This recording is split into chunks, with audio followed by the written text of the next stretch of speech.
محمد سرفراز نے ایک سوال بھیجا کہ میں حج کرنا چاہتا ہوں پر میری امی ابو نے ابھی تک حج نہیں کیا، کیا پہلے ان کا حج ضروری ہے؟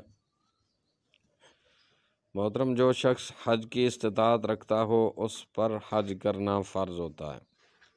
اگر اللہ رب العزت نے آپ کو حج کی استطاعت عطا فرما دی ہے تو آپ حسب شرائط آپ کے لیے حج کرنا فرض ہوگا۔ آپ کے حج سے پہلے والدین کا حج کرنا ضروری نہیں ہے۔